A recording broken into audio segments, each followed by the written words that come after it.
Cagas.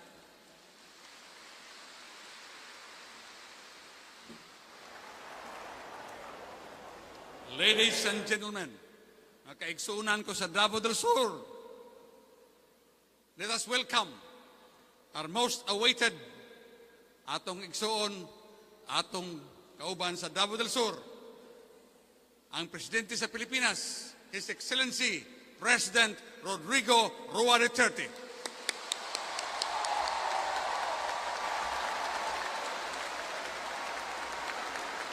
Palihog na mo lingkod.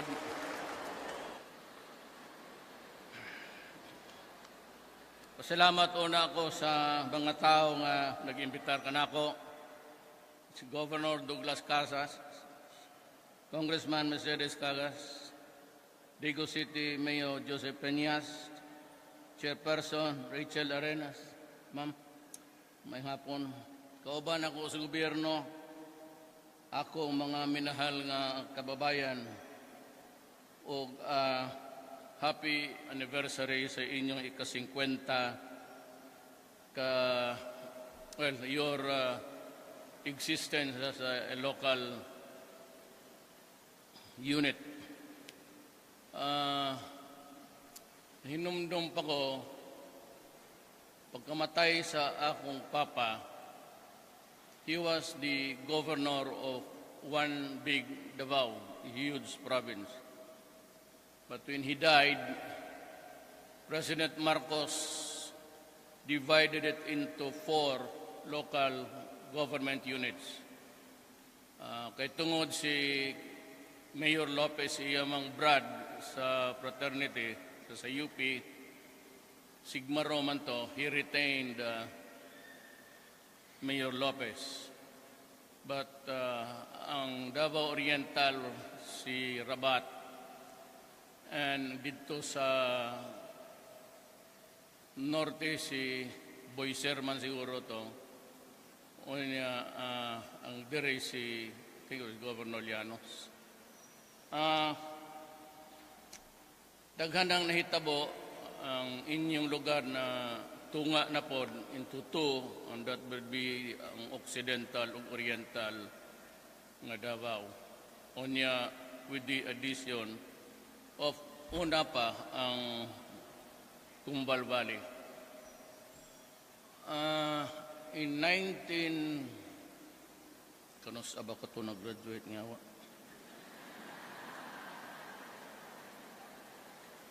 I remember that I was brought by my father. Daghan ming expelled ni Adto. There were 4 of us. One is... eventually, he became a soldier. He was also a son of Philippine Constabulary, si Rodolfo Garcia. Yeah, si Tamayo, who was the anak og dentista sa Santa Ana. Unya, si Tikboy sa Bansalan. We were... involved in a inom lang god kaning pare who was Irocos, and we were all expelled. I remember gidako sa akong amandre sa Corieso. Diha na ko ni graduate sa akong high school. Diha po ko gapuyo sa Brothers of the Sacred Heart. Motong mura po ko o brother.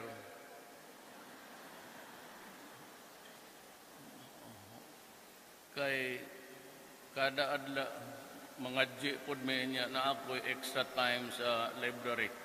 You know what? They were appalled, ang mga brothers ba nga wala ko'y nahibawan.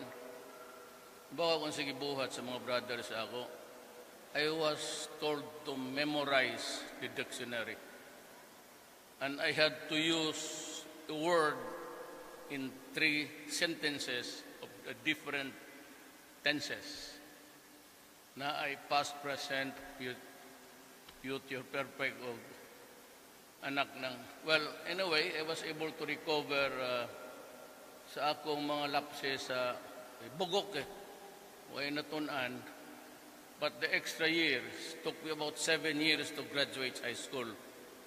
Dire na kita ni Doresa, dire na may tanan, kanang secretary karon sa peace process.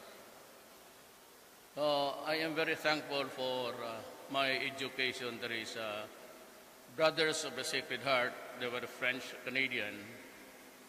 The four of them, mo pukpok sa amo. And of course, the late Mayor Llanos noon, this was just in a municipality. He was a friend of my father. My father was also a Jago. He was a military man but assigned sa Jago. So after the Cebu liberation, they decided to migrate to Davao. Kay sila man tong nagdemanda sa mga collaborator sa Cebu. So tanaw nila, maglisod sila o Silianos may gidakop, ng papa na ako may nagdemanda as collaborators. But they were subsequently freed by a general amnesty declared by the United States. Well, anyway, tipay kog dako nakaabot og 50 anyos. I was here maybe in murag kadugaya ra pod sa inyong inyong anniversary. About that time, I can hardly recall. Marami kasi akong iniisip ngayon. And, may I talk first about the importance of what's happening to the nation. Ako ba, kung itong away na ito would involve the MIMN, I could very well understand. And still, I would really insist in just talking about peace. Ang historical motivation kasi nitong MIMN, and it started in the late 70s. Ang ila manggong tunong was the rising nationalism of their territory, which is Mindanao. Long before Magellan arrived in Leyte, with, of course, bringing Christianity, gunpowder, and the rifles at that time, they were called muskets. Ang Islam was already thriving in Mindanao ahead by almost 50 years. The Muslim scholars would place it at about 70 or 80. But when I was a congressman, I did some reading sa archives ng Indonesia and of course subsequently sa Malaysia. So I was able to figure out how it came about the Malay race, kitang tanan, Malay manta, Indonesian, Malaysians. And the only thing is that half of the Philippines at that time, well, Visayas and Luzon, was not as yet cultivated by the Moro of Mindanao. So, wala pa kaayoy religion nga ni sulod. And at that time, dala-dala na ng Espanyol yung Christianity. I do not have anything against religion, but we are a product of colonialization, imperialism of the Spaniards and the Americans. And if I may say so, with due respect to the leaders, religious leaders around, pati yung mga kargado-siradong, we were also brutalized. And at that time, whether you like it or not, you have to convert, or you are the same. Pareho rin, any other conquering tribe. So most of the Filipinos converted to Christianity at that time because we were at the mercy of imperialism. So ganoon ang nangyari. Naintindihan ko. I very well understand itong MIMN.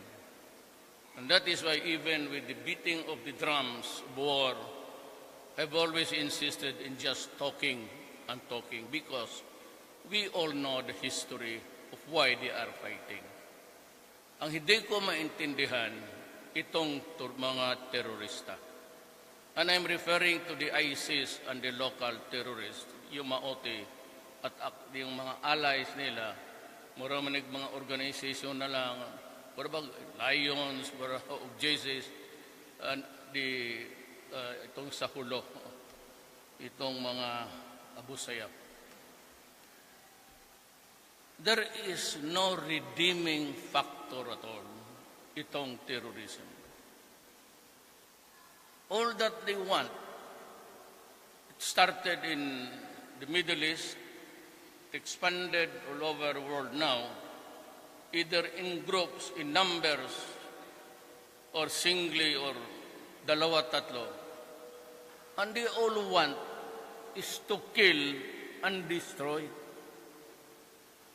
To me, they have no redeeming factor at all, except that they are terrorists. And they simply want to kill. Maunay nakadaot diha. Kaya ako galit. You know, you might not know it, but my mother was a half Maranao. And my lolo, on my mother's side, was a Chinese, Lam. Siguro iyang igagaw to yung Lam na sugarol sa Clark na sinibatan tayo, hindi buhayad ng taxes. Yun ang hinanap ko, patayin ko yung buang na yun. So, I know the wherewithals of where we're going. Okay ako sa MIMN, but I will never talk to the terrorists. And there will never be forgiving there. And that war in Marawi will continue until the last terrorist is taken out. Di talaga ako papayag because it is a brutal and cruel organization. And to think that what will happen to us if we allow them to overwhelm. And you know, this every night I get my briefer from the DND, Defense, at yung kay Chief of Staff kay Anyo, pati sa police.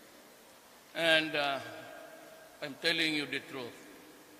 Every time I read it, I am really unsettling masyado. Sometimes I cry, paluha lang ako if the numbers are really great. Kasi nakikita ko yung mga patay na sundalo ko kasi ako yung commander-in-chief. Makikita ko yung mga pulis ko na namatay and in numbers. And I can just imagine ang pumapasok sa akin ang pamilya. That is always our worry. Tayong lahat dito. All of us, yung pawis natin, ang atong paninguha, always for the family. Wala na tayo. We are beyond yung mga kapritsyoso na ano. At this age, we always want our country safe for our children. Kaya, gano'n na lang ang galit ko sa mga kapwa ko na Maranao. Sabi ko, galit ako sa inyo, bakit ninyo pinapasok itong mga putang ina na to?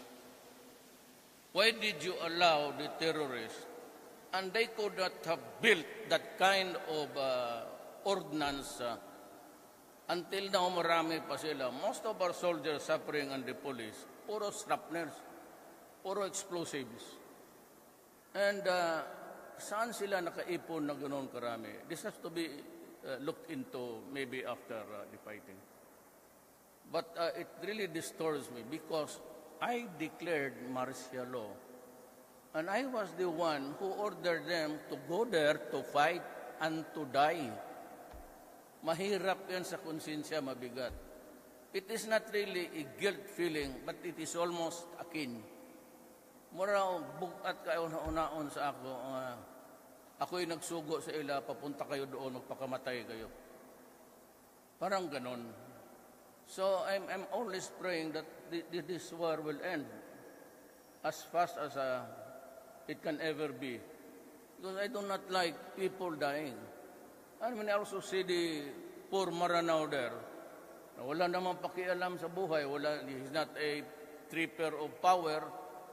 Negosyante, pobre lang. Makita mo, umiiyak rin, praying that this war should stop. I want it done immediately. But we are having a hard time because ang nangyari kasi, by the time I ordered martial law, alam ko na mayroon. Kasi may intelligence naman tayo. But over the years kasi sila nag-ipon eh. We never realized the magnitude of their preparation sa kanilang mga paputok. Tapos dumating tayo doon, nakapwesto na sila, yung mga snipers nila, ang tayo naman, we had to practically climb upward. Pag ano yung mataas yung Marawi, it's a hilly place. Yun ang naka-letse doon. So, anyway, I always say to the troops that, I'm very sorry to hear it, but I hope you'd understand that I have this constitutional duty. Kaya kung hindi ko rin gawin ang trabaho ko, ako ang makukulong. And more in shame because para akong nagtalaw. So I had to do it because if not, we would have lost Marawi in a matter of days. At saka maka-establish sila, makapagyabang sila that they have an Islamic state. Wala akong problema sa Islamic state or province. I can understand it because we are a mixed here. I would like it to happen. That's why in my government when I was mayor, may mayor ako sa, deputy mayor ako sa Maranao, Maguindanao, Iranon, Davao, itong mga Kagan, Sama, Tausog, pati yung mga Badyaw. They had a deputy mayor. Because I thought that it would be good to be a participatory democracy. But that's why I had no problem Davao now. Look at Davao now. If you read yesterday's papers, and if you heard it yesterday, Davao got almost the highest, Davao City, 9% pinakamataas domestic. Kita mo sa Davao, ilang building, hindi ka lang mapunta doon ng 2 buwan, may manakita ka ng... So Davao has progressed a lot. Pero ang pagdala ko sa Davao, well, it's always also a subject of public scrutiny. And so I have this many cases of... Alam ko, hindi ko gawain ng ganun. Wala kasi mangyari sa ating bayan. So when I was mayor, kakakaano lang natin sa crossroads ng martial law pati. And sadly also, I was a prosecutor at the time, that every time Dick and Harry, kung sinong sa Juan Pedro na ingon siya na alasamasa siya, was given freely a firearm. And I will tell you now, we were producing politics inside the metro sa police, which we call Davao Barracks, ang tawag natin dyan. Kaming tayong Davao. But we were making it because we wanted to put an end to the insurgency. Pagka wala na sa mga NPA sa Davao, kasi ako na yung nag-mayor, kinausap ko sa kanila, go out of Davao, find another place for you to... Ang pumalit, yung namang mga gangster, yung may mga... Ano ang ginawa nila doon? Magpasok sila sa bahay, kasi yung ministro ng protestante na puti, mag-istambay sila sa bahay. Na ngayon, kung may pera ka sa bangko, I don't know, it is still true now, you cannot withdraw more than 50,000 per withdrawal. Kung maghingi sila sa iyo ng 2 million, so how many days yan pabalik-balik mo? In the meantime na you are not able to complete the payment, they stay in your house. Then they rape the wife, then they rape the child, then they rape the helpers and everybody else. Kaya sabi ko, ang gulo nito from the NPAs, nandito naman itong mga putang inan to. So I made a declaration. At sinabi ko, go out of Davao City. Do not destroy my city. I'm trying to build a city for our children. Huwag mong sirain kasi pag sinira mo, papatayin talaga kita. Sabi ko, do not destroy the youth, our youth. Kasi yung mga anak namin, kailangan namin yan pagtanda namin. Kasi kami, hindi kami mayaman. Mayroon lang kami ngayon, may sweldo. May 1 year sa hospital siguro, lahat ng medisina, kaya ko. But after 1 year, wala na yan. Mahal ang medisina, ang kwarto, tagpilang bayranin mo, nilibo. Kung mga anak natin sira ang uno, who will feed us? Kasi mahot yung mga lugaw. Who will buy your medicine? Kasi mo kuhag oxygen for you to breathe, to make your life through the day. Kasi magpalit sa cemetery o yuta. Kasi mo bayad sa punerarya. Tapos kung ganunin mo mga anak namin, saan kami pupunta? Ilagay mo ako sa alanganin.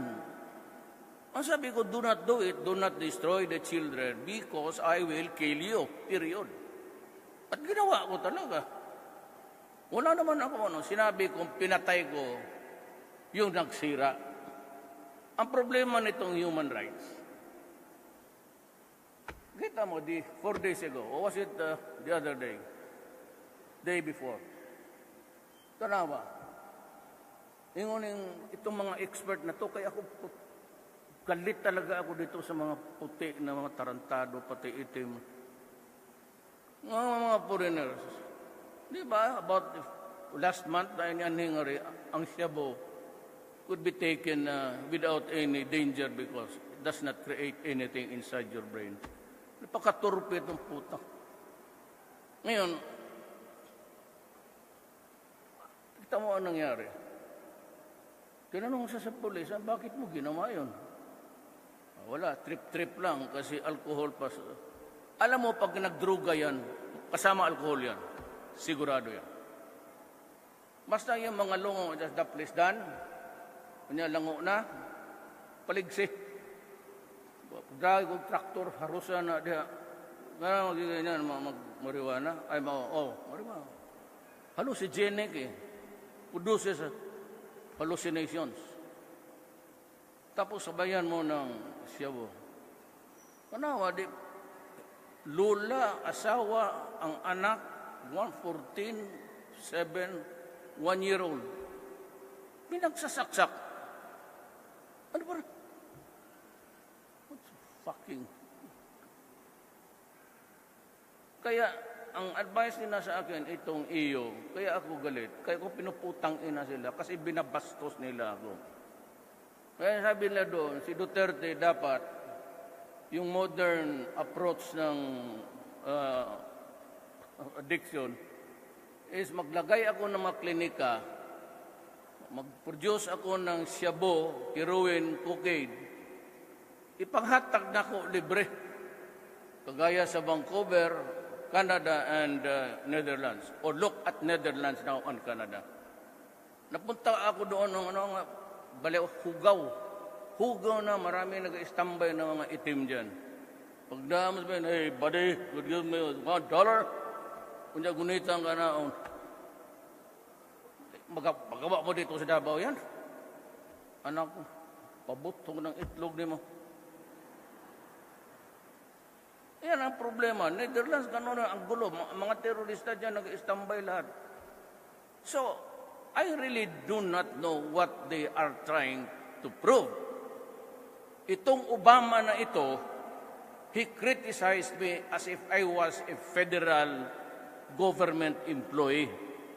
Mura ko postal employee. Kaya sinabi ko, fuck you. You can go to hell, Mr. Obama. Bakit ba ako? I'm just trying to protect my country. Bakit mo ako turuan kung paano, tapos sabi mo, pailan mo pa ako ng kaso, let's ka. Di magpahal ka ng kaso. O, si Trump ngayon.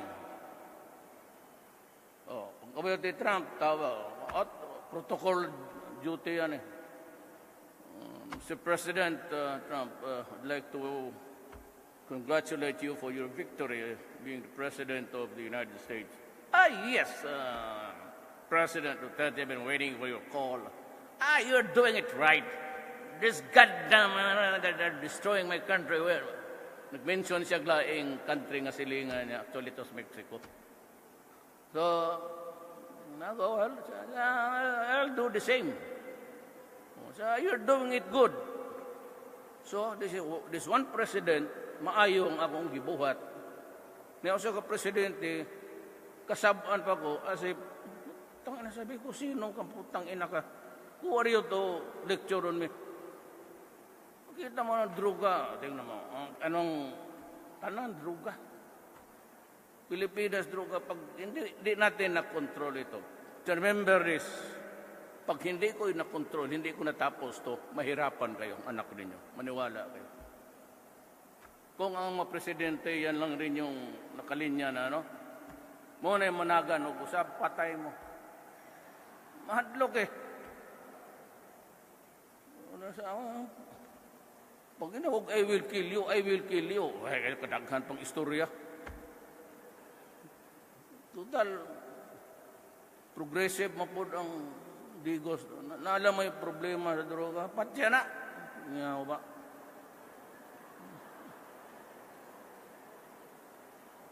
You know, give me a reason.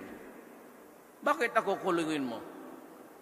Is there a law which prohibits a president or a mayor or governor for that matter to say, do not destroy my country, city, or province because I will kill you? What is wrong with that statement?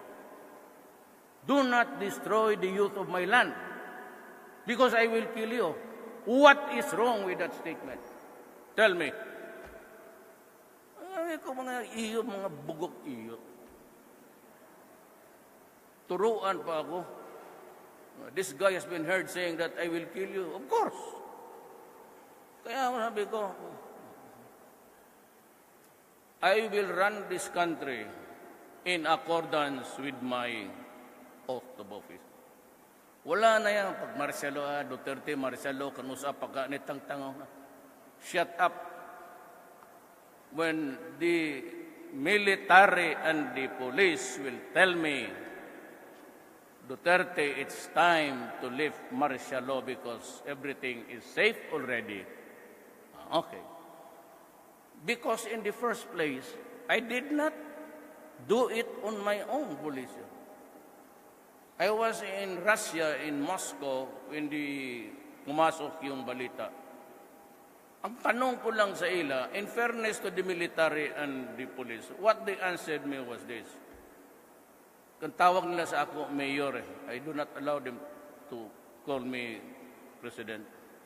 Mayor, the situation is critical. Pati yung mga civilian na mamatay na. You know, magsabi ka your critical condition, tapos sabihin mo, hindi man critical condition, yung mga maro dyan, may nila, latata, mga ulol. You know, your estimation of critical is not mine. Ako as mayor, as a prosecutor, as a congressman, I have my standard kung ano yung critical. Yung critical ko, baka sa iyo hindi. But I take care of a country. Why you're just a fucking idiot there talking nonsense? So, ang sundin ko yung akin. Nung sinabi na, Sir, critical, sabi ko, tell the Executive Secretary that I am declaring martial law to protect and preserve the Filipino people. Alam mo, sa totoo lang, yung constitution, yung papel that martial law will be declared. Kagaya rin yan sa military pati po. Papel yan, wala yan. Dito yun. That I will serve and protect and defend the Filipino nation. Yun lang ang sinusunod ko. Wala na akong, ayaw mo ng martial law? Shit. So be it. You don't like it? Fine. Totally, di naman ako. Why should I enjoy declaring martial law? For what? I won by 6 million. So what's the problem? But you know, you do these things sa marami itong mga terorista, killing, beheading Christians and Moro alike. Magagot, no? Ay, wala akong patawa dito. Now, say, when is the time to leave the martial law? Then I will ask the military and the police, is it safe now? And if the chief of staff, but yung PNP would say, everybody would be safe and it's okay now. Ilif ko. Otherwise, it's not dependent on the whim na punta sa Supreme Court. Maniwala kaya ako, tingin ko magulo pa, palif mo. Hulihin kita. Pasok na tuloy kita sa kulungan. Mayo ba? Huwag kong ipapasubo ng lalo na bayan ko. We can talk of anything else and make compromises maybe, but not when the interest of my country is at stake. Di talaga yan. That is not negotiable. So yan ang, pumunta ako dito kasi, Governor, because I had to pass this message to you so that you'd understand. Sabi ko dito, sabi niya, maggabian na ta. Ayun, gabi na. Naranig bat akong chopper. Lupad man ni gabi eh. Para mahurog po ni gabi eh. Parihurag punta gabi eh. Parihurag man na. Mas klaro lang sa adlaw ang paglambo sa imo. Gabi eh, mo piyong ko lang. Kung kasi gabi take off ta. When I was a student, 4th year ko sa high school, kanya ako maabot, unabot ko yung classmate ko rin ron. Dahil meet ba? Nagalupad ako ni Adto. Una sila yung pa nakita mo yung Digos. Dive na ko daan. Pero ang throttle, ako nang minuran. Di hilom ni Sod nga rin ang akong aeroplano. Bayot, God. Tawag nagbayot. Pag abot, kitunong yun ako. Pag dagan tong mga athletes. Giyana na ako, gisalubog na ako sa aeroplano. Undang mo. Tanaw na yun ang isabay parente ni Dr. Ni Ipil, ang principal. Nada kami kabuang na ito dere. Pareho kami ni Dodong Kagas, priso.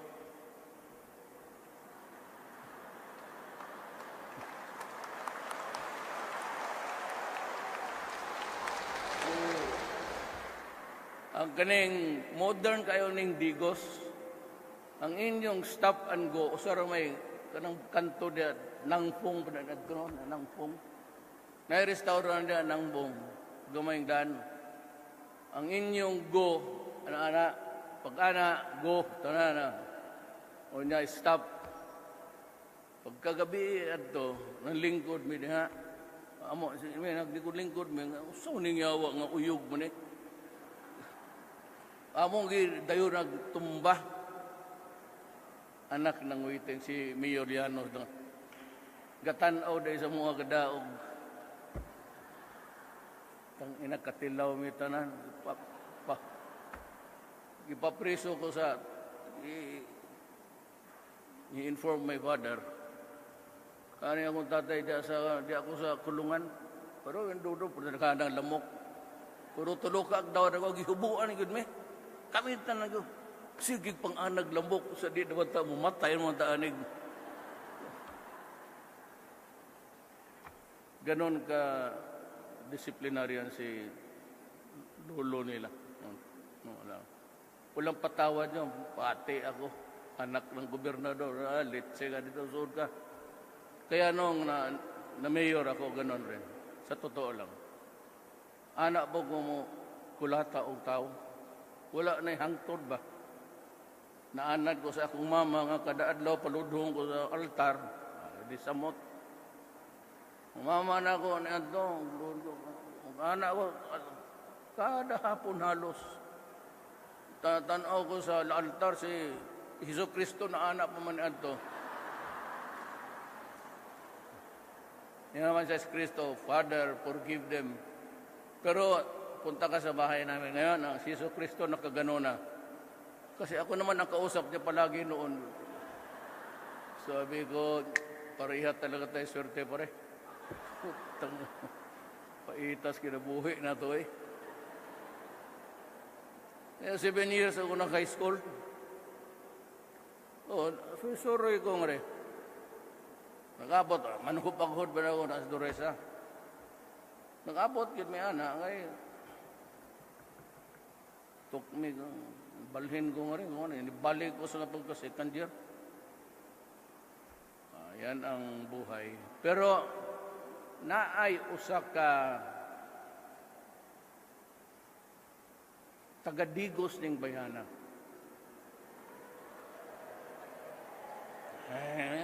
Pagkuwat o na mo, gara. Taga-Digos ning bayhana pero perting gwapaha. Parihada sa inyo,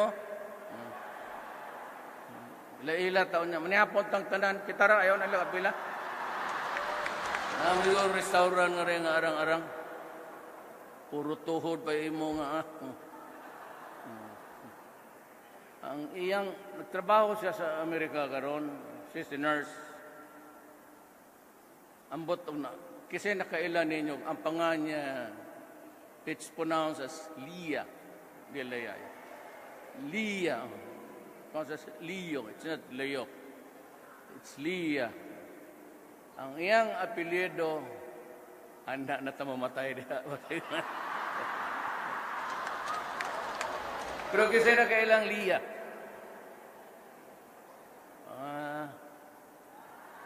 Tiya ka siguro rin kay gwapa ka man. So, uli ay man siguro to. Gwapa yun. Sa lahat ng babae na kilala ko, sa totoo lang, walay hambok ko kung siyang rin. Ang dili to mistisa, pero siya pinakagwapa sa tanan. Ganda talaga ang mukha. Sige, pag uli man to, daduna ko nga rin ha. Pakita na ako rin yung kaganda talaga. Pilipina pero almost perfect ang distribution sa kuan ba. Sa unod, kapag yun. Kaya man daw iyang bay. Dia Sardos Rizal. Ingna niya sa I love you.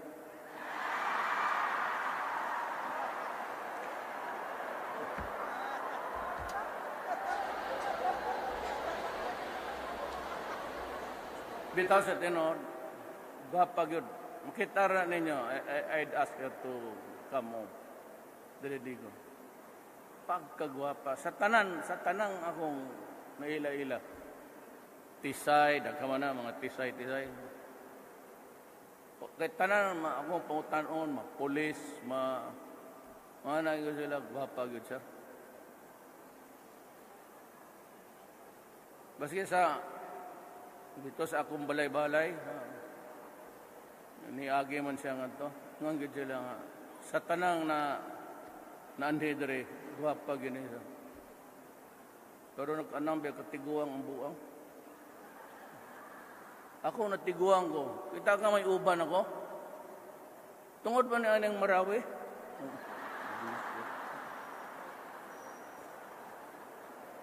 Galit na galit yan eh. Galit ko, bakit nila pinapasok itong mga terorista sa Pilipinas? Ulul.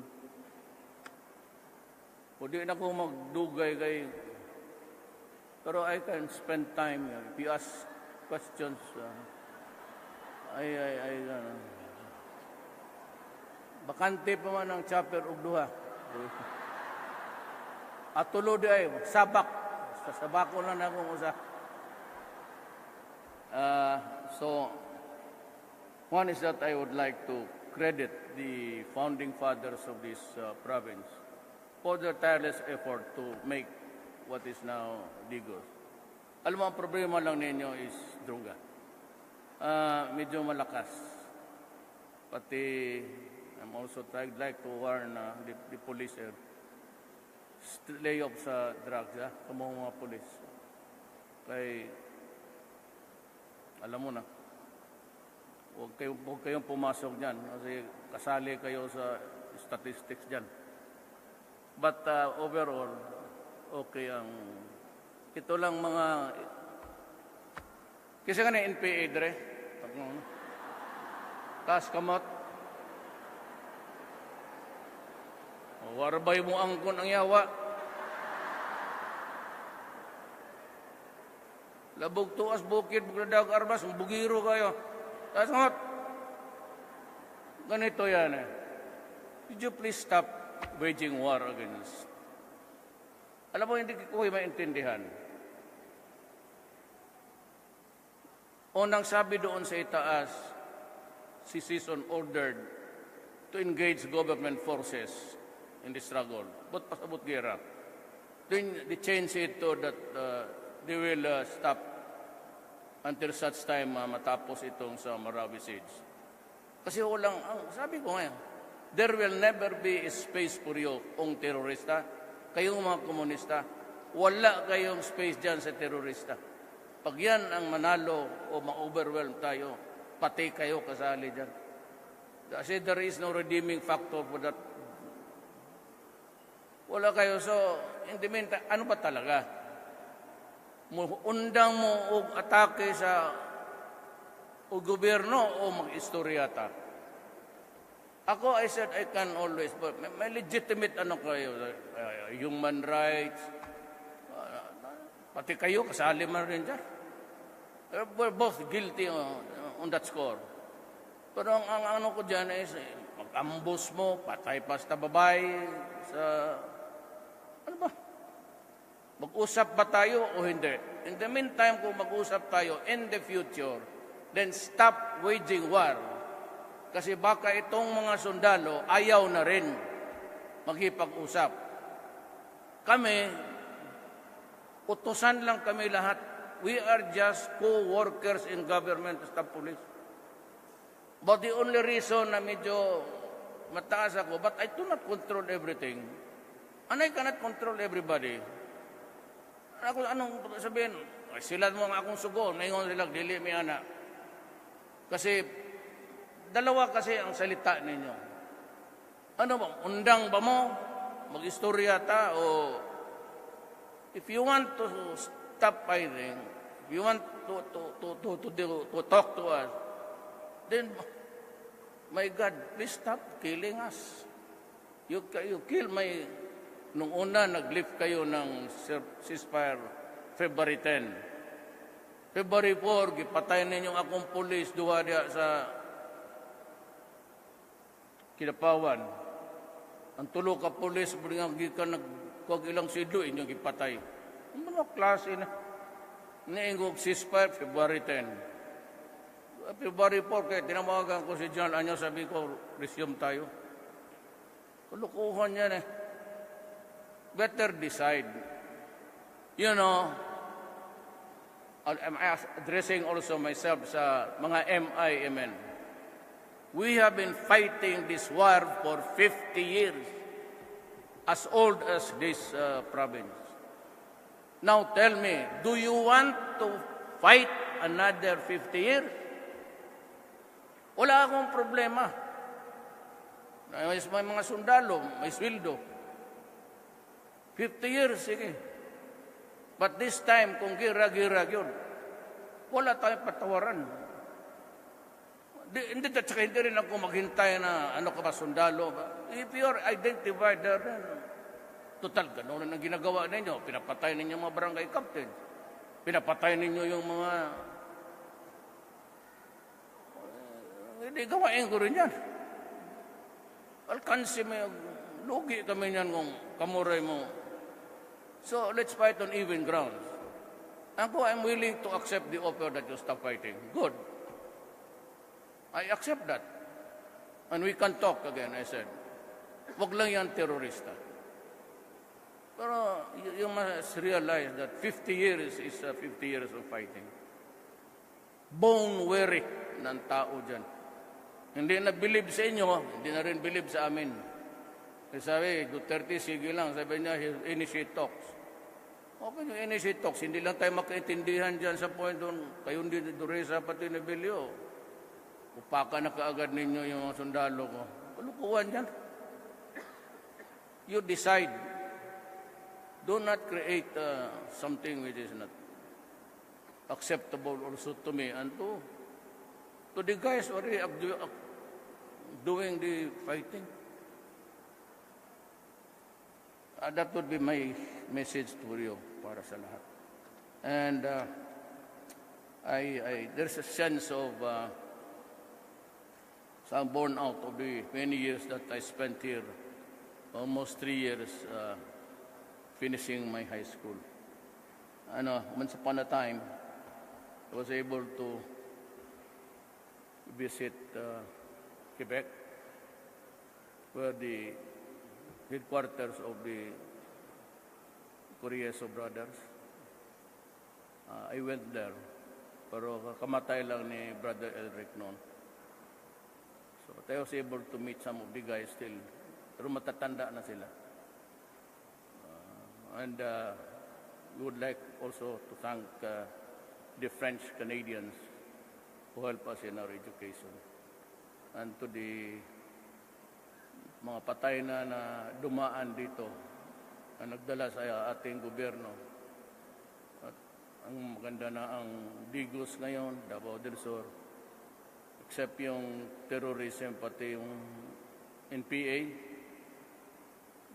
Sige, kanang kuan lang, wag na lang yung in-peso. Yung sympathizer na lang para ikaw ang magdala ng message. Mga barangay kagawad, bulahon pa kunin nyo.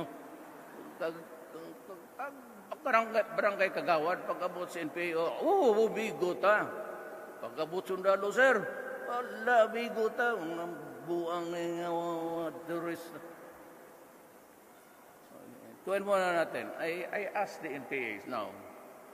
Kaya sabi ko, if you or your friend, tell them that they can announce and I will announce a total ceasefire. In the meantime that we are busy dealing with the problem in Marawi. But to all of you, sir, wala ka bang kasi what you experience, na-experience ko man rin, alam ko ang buhay ng presuan. Lisod na. Pareho tag-swerte. Pero swerte ka kay si mama ayaw buwan buutan. Kaya salbahe ka pa, dugay ka rang napatay. Mupatay, may ganyan si... Hininay na, Rachel, I have to go. It's getting dark. I have to fly home. Mayor, patya sila. O niya, kano sa imo, birthday, Mayor? March 28 ko. Kamo ba, og hapit ng Pasko, kung maalaala lang ninyo, yung mayor ninyo, pati yung presidente ninyo, taga-Egbidyas, wala Egbidyas yung tao, no? Wabe, oh.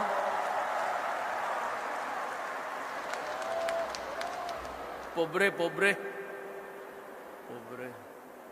Pila ka na ito imong asawa? Duha, no? Duha.